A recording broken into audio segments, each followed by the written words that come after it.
普丁現在急着要站在習近平的旁邊，告訴你說我也很重要。大家知道已經打了4年的戰爭，跟烏克蘭之間的戰爭一直沒辦法解決，現在又多了一個伊朗的問題。俄羅斯現在主要的無人機是伊朗提供的，伊朗要是倒了垮了，對俄羅斯有什麼好處呢？但是伊朗又要靠誰呢？靠中國。所以說，普丁為什麼要去？這裡面有很多貿易、經濟以及軍事等等的那些因素摻雜在一起。今天節目會來關心到的是，記得嗎？這個川普人才剛走哦，結果呢，俄羅斯總統普丁19日晚間，也就是昨天的晚間11點多深夜，是立刻搭了專機降落在北京，展開了為期2天的國事訪問。這一次接機的是中國外長王毅。那麼今天的最新進度是，中國國家主席習近平在20號這一天已經親自的高規格的接待了普丁，地點就是在北京人民大會堂跟普丁會談。那麼習近平這一次最新發言，他形容中俄是以亂雲飛渡人從容的勇氣捍衛國際公道正義，未來將會以更高質量的全面戰略協作來幫助雙方的發展，這個是他最新的談話。那麼普丁呢，這一次可以看到的是，他接受了非常高規格的接待，排場被說幾乎等於上一回習川會的等級。BBC 也特別點破說，普丁啊，這一次到訪其實真正的目的就是希望站在習近平旁邊，讓國際能看到，也趕快讓國際知道說，我跟習近平是有能力來同框的。那麼這一次呢，我們也看到俄方也是誠意滿滿哦，說這個代表團的規模相當的驚人，哪一些人呢？包括了5位的副總理都來了，8位部長跟俄國央行總裁，多家國營的能源跟銀行的巨頭，這當中也有許多的企業家都是重量級的，包含在航太啊、核能，還有我們剛剛提到的能源跟銀行等等，這個人數將近是重量級人數29人。俄國媒體戲稱說，現在啊，全部的人都在中國了，只剩下總理在家顧自己的國家。我們來看到這個普丁的最新發言，他形容俄中關係呢已經達到了真正前所未有的新高度。好，另外一方面，我們也要來看到的是克里姆林宮這一次也公布了說，這一次呢和習近平主席見面，預計雙方會簽署，尤其在經濟上有許多的合作合約要簽，一共是有40份的文件，從工業到交通、核能到人文到這個能源都會做全面的深化。當然了，俄羅斯這一次非常的在意，就是它的天然氣有沒有辦法順利的輸送到中國方面。那麼現在呢，西伯利亞的力量2號天然氣管線也成為這次會談會成為的焦點之一。好，有許多是在經濟上的議題，俄羅斯非常需要來自於中國的大單。在軍事動作上是同樣有非常多的動作。我們看到俄方從19日開始呢，也是展開了為期3天的核演習。這一次動員的人數異常的多哦，一共是達到了6.5萬名的兵力。7800件的武器全部出動，還有超過200套的飛彈發射的系統，那也涵蓋了軍機、軍艦、潛艦、核潛艦，還有呢，這個是來自於俄國國防部強調的，演習期間將會來實際的試射彈道飛彈跟他們的巡弋飛彈。另外一方面，針對於俄烏戰事接下來的發展，我們也要來看到路透社最新爆料，他說呢，其實呢，從去年底開始，中國武裝部隊已經在境內呢秘密訓練大約200名的俄軍，現在這一些被訓練好的俄軍已經返回到了烏克蘭的戰場上面。那麼另外一頭看到了這個中俄之間的關係，美國另外一頭是在示威嗎？美國將會在20號來試射他們的民兵3型洲際導彈。美國也強調了這一些動作跟現在當今的國際局勢沒有任何的關係，這是美國的說法。所以今天節目一開始，先來關心到的是普丁這一次可以說帶着超級的代表團，這人數非常非常的多，人數眾多。同步啟動的是核演習，中俄真的只是合作夥伴關係嗎？有沒有可能來解讀說，早就升級為準軍事同盟了？現在中俄綁得更緊了，也代表美國的時代，美國霸權的時代是否已經鬆動了呢 ？BBC 也說呢，這個普丁此行就是為了希望能夠站在習近平旁邊。就這些議題，宋委員怎麼看？是我想。中國大陸跟俄羅斯之間，在過去這段期間，的確是屬於背靠背的關係哦。那麼，特別是當這個俄烏戰爭一旦開打之後，其實中國大陸這樣背靠背的支援着俄羅斯，讓俄羅斯在面臨美國跟西方盟國的全面經濟制裁的情況之下，它仍然能夠挺過最艱困的那一段時期哦。那麼，包含當時的俄羅斯的這個石油跟相關的能源被禁運哦，那麼也是透過中國大陸做一個管道哦，能夠讓這些這個石油跟這個天然氣哦，能夠有一個這個去處。那麼當然，這對於俄羅斯提供了非常大的幫助。那麼我要強調的問題是說，其實美國的2個最重要的國際政治專家，我在這裡曾經說過，布里辛斯基跟季辛吉，他們同樣都強調了一件事，就是不能夠讓俄羅斯跟中國站在一起。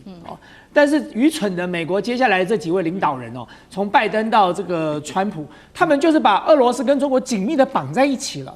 你知道季辛吉當年花了30年的时間去裂解俄羅斯跟中國，借由中國大陸來牽制俄羅斯，最主要的就是一個基本的概念：如果地球是一個棋盤，誰掌握歐亞大陸，誰就掌握了全球的權力。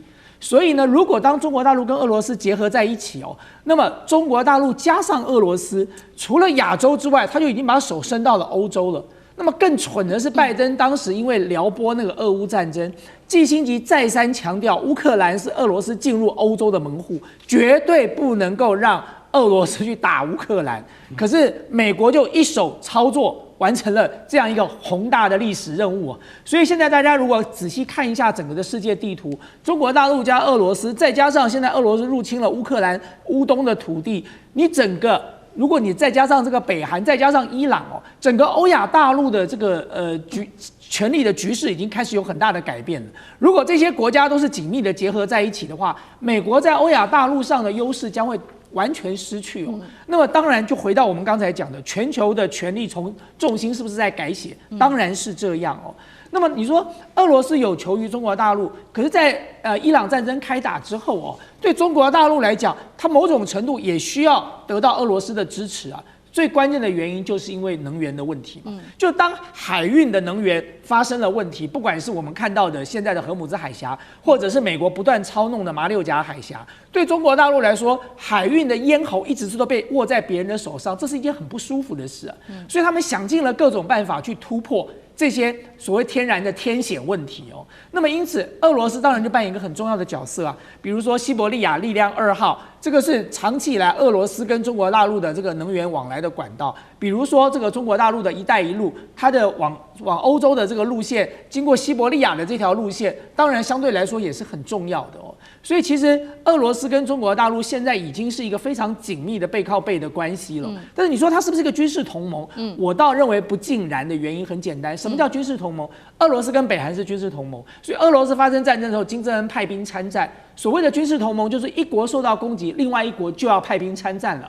這不是中國大陸的行事風格哦。就是你看過去這麼長一段時間，第一，中國大陸沒有入侵過人家的。通常中國大陸發生戰爭都是因為邊境的這個些微的這些零星的衝突，你很少看到中國大陸幾乎沒有他發動什麼滅國之戰的啊，就把那個國家給滅了，或者把那個國家的總統這個派個特遣部隊把他抓來了。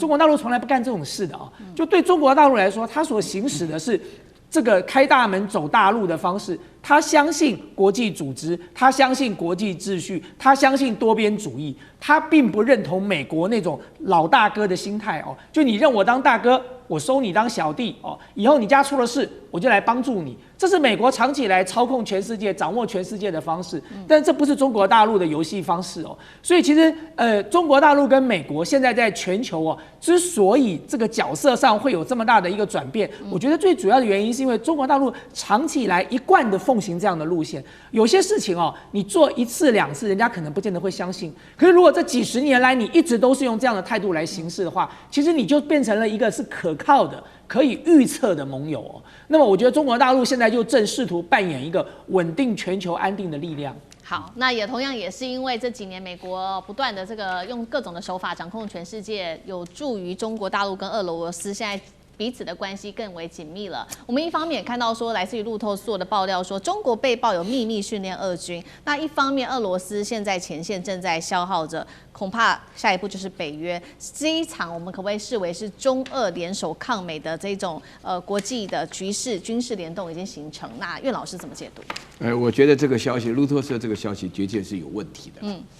因為這個大陸駐在這個聯合國的這個副代表耿爽就說過一句話，就大家都很懷疑我有時候我也懷疑，就是說這個俄羅斯呢跟烏克蘭之間的戰爭的話呢，大陸有可能會幫助軍事上的干預，軍事上的幫助，那會幫助肯定是要幫助俄羅斯的，因為他們關係好但是耿爽說的話就是說早就沒有這個問題，如果有大陸出手幫助的話，還會打成這個樣子嗎？4年多了，大家要了解，從這個2022年的2月24號開始到現在的話，那麼這個也就說明一個非常重要的觀念，就是大陸對外的原則上，就是它不侵略，然後不結盟，然後不以某一個國家作為潛在的敵對的國家，這是它的一個基本立场。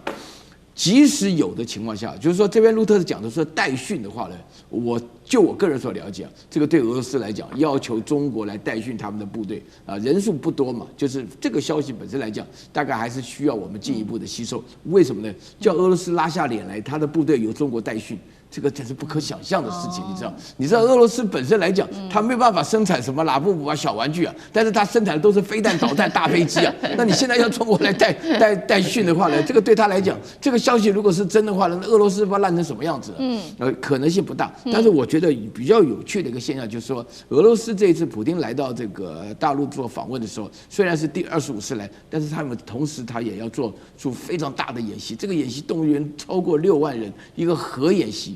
那麼我個人會覺得說，與其說中國在軍事上幫助俄羅斯，俄羅斯在軍事上反過來幫中國撐腰，因為大家都知道，美日現在正在演習，17號到現在，就是在這個石垣島啦，就是在宮古島石垣島與那國島上面呢共同進行演習，數量規模都不大，但是俄羅斯的準備在軍事上的這個做法上來講的話，以俄羅斯的軍力，我覺得說這件事情倒是非常值得我們進一步觀察跟注意的。哪裡呢？就是對日本的時候，北邊俄羅斯是輕輕鬆鬆的拿住它、牽制它，而且俄羅斯的確有這個意思。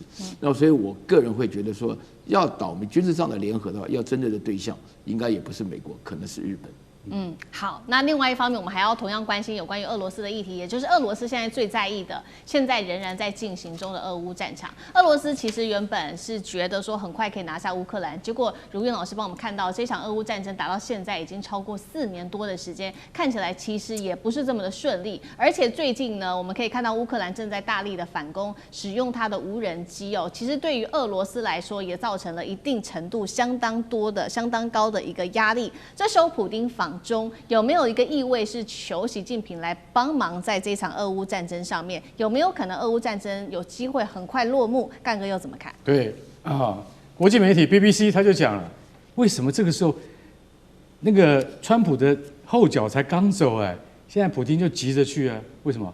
因為普丁現在急着要站在習近平的旁邊，告訴你說我也很重要，所以我因為在國際上很重要，所以我去見了國際上最重要的人物，他叫做習近平。他必須要在這個時候讓自己跟習近平同框。這2個人其實見面好多次了，加上這一次的話，恐怕已經快40次了。那為什麼這次那麼急呢？因為這一次他真的非常需要中國的幫忙。大家知道，已經打了4年的戰爭了，跟烏克蘭之間的戰爭一直沒辦法解決，現在又多了一個伊朗的問題。對，今天坦白講一句，這些都不會牽動俄羅斯嗎？一定會。為什麼？大家想過嗎？俄羅斯現在主要的無人機是伊朗提供的，伊朗要是倒了垮了，对俄羅斯有什麼好處呢？那但是伊朗又要靠誰呢？靠中國。所以說，普丁為什麼要去？這裡面有很多貿易、經濟以及軍事等等的那些因素摻雜在一起，大家還記得嗎？那個就在那個14號跟15號的川習會的時候，習近平在準備要送川普回去的時候，講了一句話，那句話非常的尖銳，可是川普吞下去了。他說：“我覺得你們的國家正在衰落當中。”結果川普竟然沒有反對，他回來怎麼自我解嘲的？他說：“對，我可以告訴你，真的，我們國家在衰落。可是那個是拜登執政的時候的事情。現在我回來了，美國不會再衰落了。天哪，我覺得這不應該是這個國際媒體這個就是說等於是自己編出來的故事吧，應該是真實的吧。所以你看，川普是能屈能伸，被人家將了一軍，他還能夠這樣回復，代表什麼？代表真的是有這麼一段對話。什麼意思呢？就是說，美國現在正在衰落當中，所以現在普丁到底需要誰？當然是習近平的支援跟幫助。所以剛剛那個苑老師說，不太可能由中國來代訓俄羅斯的部隊，只有200人。其實那個不叫代訓啊。路透其實他解讀錯誤，那什麼？那是無人機部隊的什麼？有可能，那是無人機的那個技術的交流，那個不叫代訓啊，怎麼訓呢？俄羅斯自己本身的無人機部隊才是真的在打實戰的嘛，对不对？所以那是一個交流而已啦。但你要把它講成代訓，好像他們有什麼不得了的軍事同盟，其實沒有。中國從來不會跟就是說像這樣子的這樣大國進行什麼？進行正式的那種大規模的軍事同盟的這種協議，為什麼？因為對他們的國家利益是這個不對稱的。好，那所以說，普丁最近他19日開始啊，要這個65000人在哪裡舉行核演習呢？在哪裡？在白俄羅斯境內，而且那個地點非常靠近那個烏克蘭的邊界。幹嘛？演給你看的。白楊飛彈也出來了，真果樹飛彈也出來了。我跟你講，普丁是一個最喜歡炫耀核武的國家，但是說一句實在話，核武是不可以用的東西。可是我還是要拿出來給你看，意思就是說，我無人機打不過你，我就拿核武來嚇嚇你。所以我是覺得他在這一段時間裡面，他去訪問中國，然後在邊境展開核武演習，這也是普丁的一種什麼外交策略跟手段。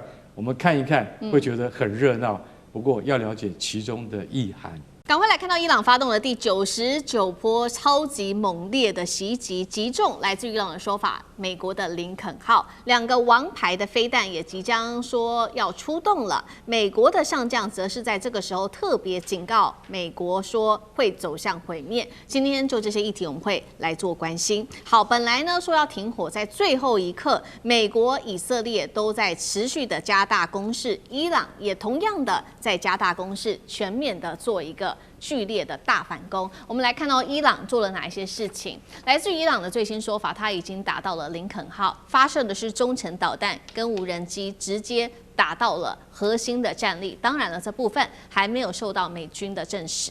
伊朗也說了，他打的就是在美國的石化企業跟他的石化設施，劍指全球的油價跟供應鏈，恐怕都要一起陪葬了。接下來看到的是他出動的海巴爾導彈，齊射以色列的中部、南部還有內陸，全面覆蓋超過30個目標，針對這些目標同時做開火。再來就是以色列的軍事的設備，包括它的運輸船也被擊中了。最新消息，波灣地區全面拉起警報，多國在這個時候趕快啟動他們的防空系統。以色列也再度的偵測到了來自於伊朗的飛彈來襲。最關鍵的事情是，伊朗到現在還有一款是從來沒有過曝光的這一款飛彈，打擊能力是達到過去2倍的飛彈，這個叫做聯裝飛彈發射器哦。說這個戰力啊比過去都還要更強，也就是說伊朗的戰力到現在還是遠遠沒有見到底部。而且最驚人的消息是，大家還記得嗎？這個國防部長曾經赫格塞斯要求美國的陸軍參謀長喬治上將呢自己離職，或許是內部有什麼不和哦。結果呢，確實這個喬治離職之後就立刻跟媒體大爆料，在他離職的一個小時之後，他就跟媒體說了，我們國家啊正在被一個瘋子帶領偉大的美國軍隊走向毀滅。這是來自於喬治上將最新的一個說法。好，所以節目一開始也請教幹哥了。伊朗它的第99波最新攻擊直接鎖定林肯號，是要準備集成航母的一個節奏嗎？伊朗的戰力是現在把美軍已經逼到極限了嗎？再來就是我們針對於喬治上將他所說的這些話，說一個瘋子帶領偉大的美國軍事走到了毀滅，您又怎麼看？其實我跟你講，我們一直在提醒自己，事情還沒有到最嚴重的地步，但它會不會發生？很可能會。光是看將使用未曝光的武器能夠達到過去的2倍的威力或是射程，提醒大家一下，上個禮拜我們不是在講嗎？它竟然可以從哪裡呢？它可以從波斯灣打到迪耶戈加西亞，也就是孤懸海外的印度洋美軍基地，上面都是 B-52轟炸機 ，B-2 也是在那邊落腳的，加油機也在那邊落腳的，竟然可以從荷姆茲的上面打了一枚過去，原來它已經飛到了3800公里之外，那就是代表你只知道它有2000公里的飛彈，現在它有4000公里。它有4000公里，就會有5000公里。它有5000公里，就會帶核彈頭，只是你不知道而已。所以這些事情都是在情報單位的預料之外，也是在世人的眼光之外，它在悄悄進行。我們不知道伊朗到底它的能力達到什麼樣的地步，但是最重要的是什麼？最重要的是有人看出這個問題了，所以他制止。他制止的結果是什麼？我坦白跟你講，你滾蛋 ，You out。這個人叫做美國陸軍參謀長 Randy George。Randy George， 你知道他多大膽，你知道嗎？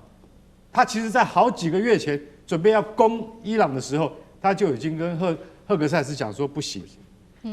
對。他跟赫格塞斯講說不行，你不能夠上伊朗的國土。那美軍子弟要付出很大的生命代價。注意 ，Randy George 的身份是陸軍參謀長，他就等於我們在搶救雷恩大兵的電影裡面看到的馬歇爾上將是一樣的，就是在80年前，馬歇爾上將，老實講一句，他是美軍的第2號人物，他僅次於艾森豪將軍。為什麼？因為他的角色非常重要，他要居間聯絡，而且他還要照顧美軍的這些子弟，然後呢，他還要能夠達到上級的要求。所以喬治上將他的地位。你知道嗎？喬治上將他打過什麼戰爭？你講得出來的，全部都打過。伊拉克戰爭、海灣戰爭阿富汗戰爭，他全部都打過。他是老兵，結果呢，他61歲的這個上將被45歲的排長給趕走。45歲的排長是誰？就是國防部長赫格塞斯。這個赫格塞斯他竟然，我想他很簡單，我今天要這個執行組織的命令，就是川普的命令，我準備要。這個派地面部隊上去，他說 no， 絕對不行。好了，你再跟川普唱反調，我就直接準備把你給幹掉。再來還有什麼？再來我講出來，大家會嚇一大跳。他們爭執點不是美軍派兵，這只是這個起頭點。導火線是在什麼？導火線是在最近要晉升2名黑人少將、2名女性少將的時候，被赫格塞斯打回票了啊？為什麼？我就是種族跟性別的歧視者，怎麼樣？你咬我，我是國防部長。我想这種事情要是發生在我們國內，我們台灣的話，那總統馬上他就滾蛋。為什麼？因為你絕對不能在種族跟性別上面產生你個人的偏見。偏偏赫格塞斯他就很簡單，你這2個黑人跟2個女性他們不適合升少將，你要給我升29個名單裡面的另外的白人男性。升上去當少將，然後赫格塞斯態度很堅決，然後這個 Randy George 說這個絕對不行的，4個軍種都不會答應的，不是只有我們陸軍而已，空軍、海軍、陸戰隊通通不會答應你這樣做的。到最後，你知道他還想幹什麼嗎？赫格塞斯竟然把軍中牧師就是帶大家一起在五角大廈要這個做禮拜的牧師那個把他換成什麼？把浸信會的牧師。換成他的就是他自己是福音派，他找了福音派的那個牧師叫做威爾遜。威爾遜來幹嘛？威爾遜說，威爾遜他是強調白人男性至上主義，然後把這個女性的投票權要拿掉的，這還得了？所以大家就知道說，那個人瘋了，是那個 Randy George 講的。他說那個人瘋，那個人指的又是川普。又是赫格塞斯，因為他們2個人是一個鼻孔出氣的。是好，那同樣一個問題，岳老師又怎麼看呢？《孫子兵法》裡面講得非常清楚，就是故三軍可奪氣，將軍可奪心。這個意思我稍微跟大家解釋一下，讓大家了解。這個幾千年前孫子講得非常，我們打仗靠的不是裝備，是士氣。因為目前為止的話，你現在就是市民在問說瘋子是誰？瘋子他說得很清楚就是川普加海格塞斯嘛。這2個人不但是瘋子，而且是廢物。那個 George 的話呢，軍人不好意思講是廢物，只好說是瘋子。這個就是將軍可奪心，將軍都沒有心思了，對不對？而且說像樣的，然後這個海格賽斯的話，不曉得有沒有當過少尉啊？搞不好我就少尉嘛，就有這種程度嘛，我就這種程度。那海格赛斯本身來講，居然把人家的上将，对不对？就叫收滚蛋，而且极其羞辱，提早退休。那我現在講的話呢，我講到那個美國現在的話呢，首先第一個，他的士氣非常差。這事情大家可以看得出來啊，這個是非常明顯，因為你的本身出發點就不正確嘛，你又貪又偷的，那美軍原來的形象是很正面的，現在弄成一個幫派，就是你剛剛講的，一直刺龍刺鳳的，什麼都是黑道大哥。然後第二點的話呢，伊朗的士氣倒是非常興盛啊，对不對？伊朗那邊的話呢，那個他們的總統佩德西強，他們本身會認為說是原來對美國有好感，現在發覺你根本就是惡蛋，對不對？那根本就不用考慮了啊，現在伊朗人寧可死也不要有這種情況下。然後第三點的話呢，我覺得全世界人都眼睜睜的看，大家都嚇了一跳啊！美國的領導中樞瘋了一樣啊，對不對？你陣前換將，而且換將的理由是他叫你謹慎再謹慎，那你居然講你要考慮不要撤兵，還要登陸，那你這樣子還得了嗎？對不對？所以呢，現在就士氣來講，我們今天在座的，聽完我們的分析以後，大家心裡都覺得伊朗一定要撐下去，伊朗要加油。很自然啊，又這麼大欺小，對不對？你靠你武器要搶人家東西，我們也不允許這種事情發生的。對，所以我覺得伊朗最好是把美國打敗。美國這樣的士氣搞下去，過2天搞不好，我們台灣都可以把美國打敗。好，現在看到的是在這一場美伊戰爭當中呢，這個伊朗的士氣受到了很大的影響，當然了，也影響到了整體这個川普還有這個共和黨的選情。當然了，我們剛剛講到了嘛，這個士氣還有人力的主要將領都被換掉了之外，其實我們來盤點一下，目前呢，美軍的戰損也非常的嚴重，而且我們今天盤點的是它的主要的這些重要的重點武器都是接連被擊落的。來看到幾個點就好，包括了 F-15、F-16戰機，還有它的 A-10攻擊機、C-130運輸機、黑鷹跟小鳥直升機、E-3預警機、NQ-9無人機。CNN 說證明了這非單方面的一個戰爭哦。那更大的問題是，這背後是否有這個大國之間的博弈，也就是代理人戰爭呢？現在說這個伊朗接受到了非常多是來自於俄羅斯跟中國的武器来提供給他們。我們先來看到針對俄羅斯哦，是烏克蘭的情報說的，俄羅斯提供給伊朗的是衛星情報，精準的可以鎖定中東的軍事能源設施。那麼也列出了他可以看得到以色列55處的關鍵設施清單。俄羅斯也在荷姆茲海峽的周邊部署了6艘潛艦，包括了2艘是核動力。至於中國大陸的部分提供了什麼呢？現在說有提供中國制的先進波段雷達，可以偵測美軍的戰機，這也是為什麼先前 F-35逆中戰機可以被鎖定，而且被伊朗擊中，到底是否涉及到中俄在背後做所謂的大國代理人戰爭？委員又怎麼看？對啊，這個大家一直都在講說美軍的神話。那麼經過了這38天之後，美軍的神話就像剛才幹哥講的，已經變成美軍的笑話。就原來這場戰爭就是宗教戰爭，十字軍東征了。你光看到現在赫格塞斯用這種神權的方式去統御他的部隊，然後你還去罵人家伊朗是神權政權，那你美國不是一模一樣的事情嗎？連教宗都看不下去了，連教宗都出來批判了，結果美國還在玩這種把戲，所以美國自己把美軍神話變成了美軍笑話了。那這38天变成白打了，就到今天此時此刻，如果真的就停戰了，這38天完全白打，因為不但是退回開戰前，而且我剛才講了還倒退100步哦。開戰前還沒發生的事情，全部美國通通都讓得乾乾淨淨，取消了制裁，這個同意伊朗擁有濃縮鈾，然後同意他持有荷姆茲海峽，這些東西通通在開戰前本來是沒有的事情沒錯，就現在通通都拱手讓出了。那第二個你要看到的是，為什麼大家會覺得美軍沒有這麼強呢？你光看他為了要援助那個跳傘的飛行員，他動用了170幾架各型飛機，動用了這個 A-10攻擊機，動用了這個阿帕奇這個黑鷹直升機，動用了小鳥直升機，動用了這個死神的無人機，170幾架，戰損12架哦。就是不管說這個戰損是被打下來的，還是自己炸掉的，就一個人戰損12架哦。如果我是伊朗的話，我就希望他多跳傘幾個就好了，每跳傘一個，我讓你把人救回去，我先打掉你12架，反正你就3次就完了。对，來個10次，你馬上戰損120架各式飛機哦，這算是哪門子的美軍？然後自己還要吹噓說是一個偉大的救援勝利。那這場戰爭，我覺得最主要的目的，最主要美國會吃癟的另外一個重要的原因，除了他因為師出無名之外更重要的一點是伊朗花了20-30年準備了。伊朗是一個有計劃的、多層次的、分階段的劇本的。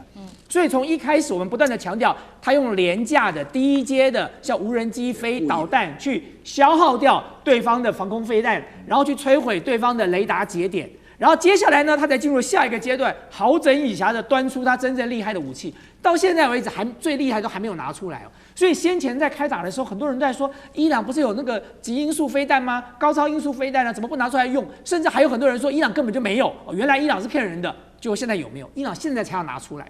而且他現在這種分階段式的劇本，讓美國根本沒有辦法應付了。那當然，我認為中俄在背後有給他支撐。除了我們剛才看到的，你說俄羅斯部署了6架潛艦，其中有2艘是這個核子動力潛艦，在荷姆茲海峽，為的是什麼？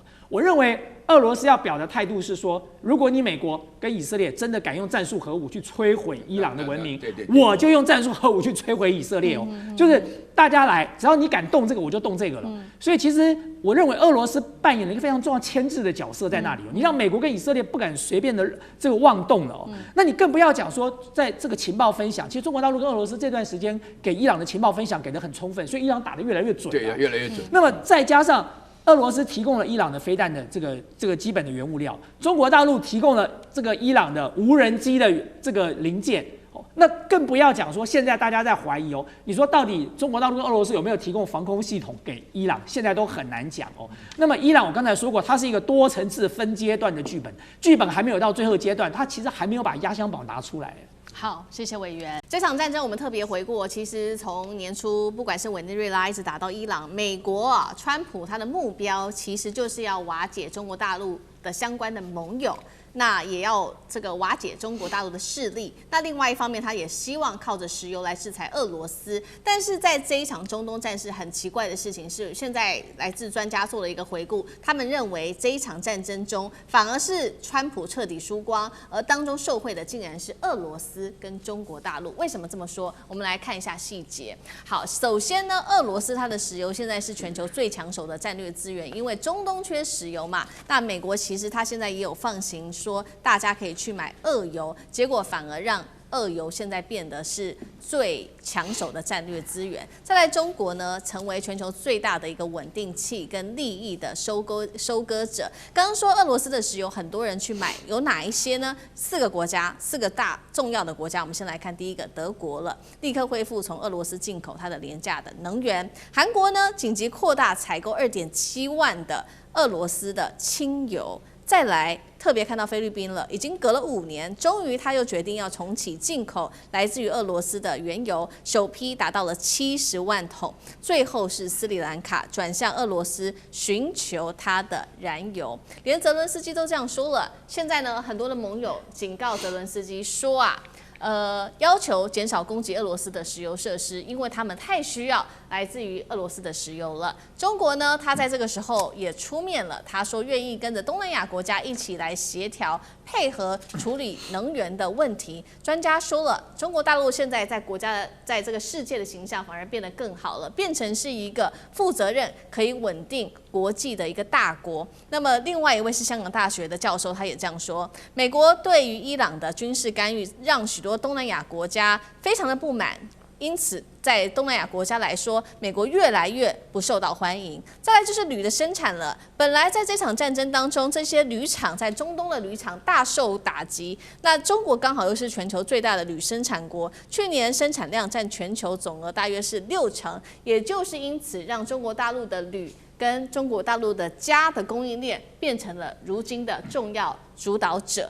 那所以，川普本來想孤立中國，想要掐死俄羅斯石油，如今看起來，這個目前他希望達到的目標是完全被反轉了。真正的戰爭贏家是不是已經很清楚了？委員怎麼看？是啊，其實中美俄這3個國家都在用全球當作棋盤，在下一盤大棋哦。所以他們所做的部署絕對不僅僅是在於什麼中東的一個角落。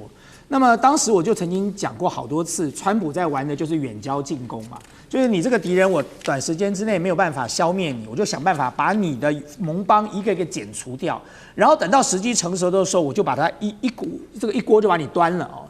所以他對中國就是採取這個態度啊，因為遠交近攻啊，所以現在每天都在講習近平是他的好朋友，等到有一天他準備好了，習近平就不會是他的好朋友了哦。但是問題是，川普玩的這個把戲不太有效的原因是在於說，川普這個人過度的自大狂妄哦。我一直強調說，這就像是王道跟霸道的差別啊。你要在國際社會上去孤立任何一個勢力、孤立任何一個國家的前提是你自己啊要有足夠的夥伴跟盟邦。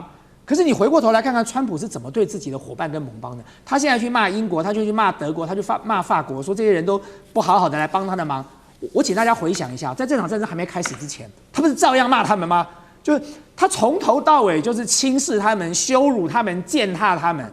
所以你對這些國家來說，講難聽一點，你又輕忽我，你又踐踏我，你又羞辱我，你還剝我好幾層皮，課了我這麼多關稅，然後你現在出了事，你叫我去救你，我為什麼要來救你呢？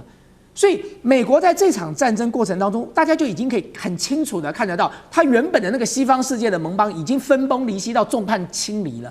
以前西班牙敢這樣子這個跳出來講這種話嗎？現在不要說西班牙了，意大利一個一個國家都表達了他們的立場了哦。所以對這場戰爭一開打到現在，美國最嚴重的除了在這場戰爭當中一敗塗地之外，更重要的是，它就徹底反映出來，美國所建立起來的這個西方的聯盟已經在瓦解當中了。那你更不要講中東嘍。中東的國家原本以為這是安全保證的，所以呢，我讓你用油源，所以我讓美國的軍事基地在我這裡，在我國家設立。結果呢，就發生到今天，美國的安全保證變成飛彈的靶子了。就原本是要來保護我的，就現在沒有想到，我與其你來保護我，還不如不要有這個基地啊！就是因為有你這個基地，我才會被打呀。所以接下來，如果今天川普再這樣灰溜溜的，就真的。這個夾着尾巴就退回去了。我認為馬上所要面臨到的問題是什麼？中東國家就要認真思考咯。就顯然你川普美國是保護不了我的，所以我要認真想清楚，我究竟要把你這個安全保證當作飛彈靶子擺在我的國內，我還是乾脆請你先暫時離開吧，我就變成一個中立國，我不要介入這種紛爭，這樣總可以吧？所以事實上在這場戰爭的過程當中，原本川普希望收割到的一點都沒有達到，結果反而造成了他西方盟邦的這個勢力的瓦解，造成了他中東勢力強烈的這個可能會被這個衰退哦。那麼他要掌握中東的可能性更低。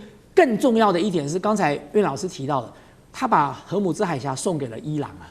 就原本美國要強烈的掌握幾個重要的水道嘛，蘇伊士運河、荷姆茲海峽、馬六甲海峽、巴拿馬運河，結果莫名其妙的他就把這場戰爭打完了之後，他就把這個荷姆茲海峽送給了伊朗。如果情勢再糟一點，可能紅海的那個曼德海峽就送給了胡塞武裝組織了。一口氣之間，他馬上就失去了這世界上的2個重要的水道了。對，好，所以這場戰爭現在等於是說，川普已經失去了原本西方國家他的盟友或者是這個中東海灣國家對他的信任。那原本他的目的是想要孤立中國的，還有掐住俄羅斯石油。現在看起來，苑老師又怎麼看呢？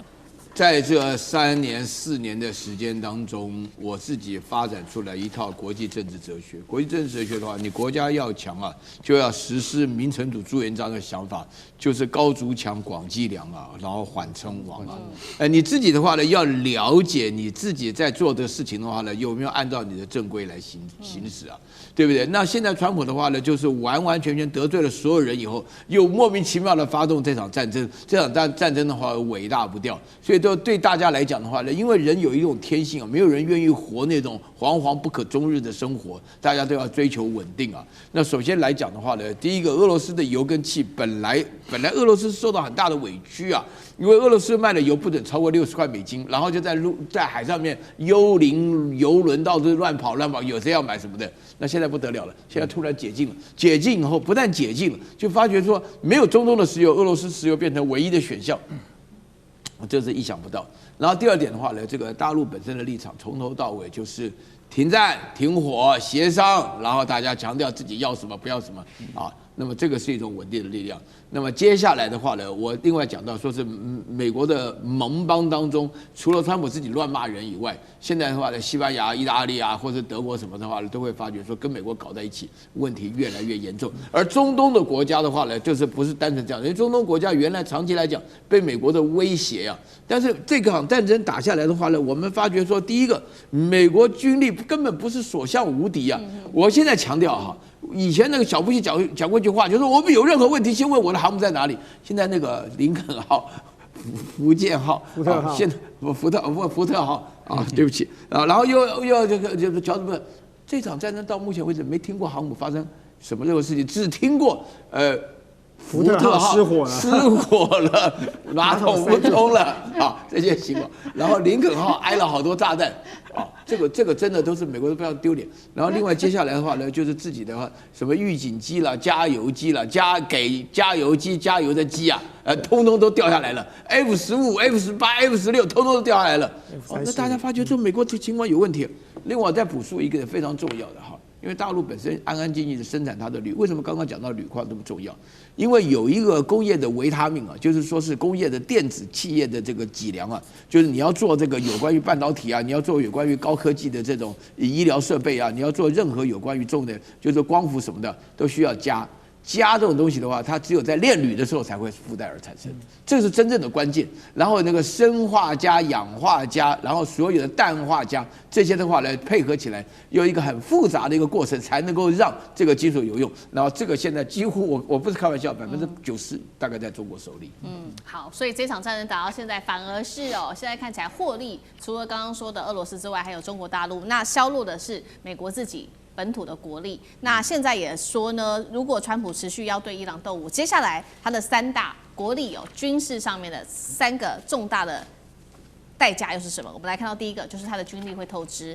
850枚的戰斧飛彈狂轟單枚就要360萬美元，年產量真的只有600枚而已，等於是一次打掉全年的總產量了。情報外流的部分，海上的監測艦，它的瞭望1號現在部署在阿曼灣，等於美軍的作戰數據直接被中國大陸給掌控跟監控。再來就是剛剛我們都提到的這個盟友倒戈，西班牙說了我不會又讓我的領空給你使用，那意大利也拒絕提供它的基地。再來，北約32國只有6國支持這個攻打伊朗，沙烏地阿拉伯也不再只依賴美軍了。川普氣到說：“我們美國啊，不必繼續留在北約了。”幹哥怎麼看？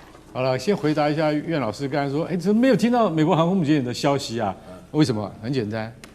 不要靠太近，靠太近，等一下被他們彈道飛彈給打到。對，所以他現在不能靠太近啊，對不對？所以他老實講一句，航空母艦在這次作戰之中的價值是相對變低的。但是美國真的也是面臨3大問題。第一個，彈藥見底，為什麼？因為航空母艦不能開進去啊，那只好用巡弋飛彈。美國最好用的巡弋飛彈，從20年前打伊拉克用巡弋飛彈，那時候我跟你講，一枚才150萬美金，現在對不起。已經2倍多了，360萬美金，然後你會想20年應該補充了嘛，對不對？當時打掉快1000枚，沒有，因為美國的國力從那個時候開始就一直往下掉，這個是最重要的東西。他說沒有，我還有更重要的啊，我還有很多標準3型、標準6型飛彈，所以巡弋飛彈也被當作是一種比較次要的武器。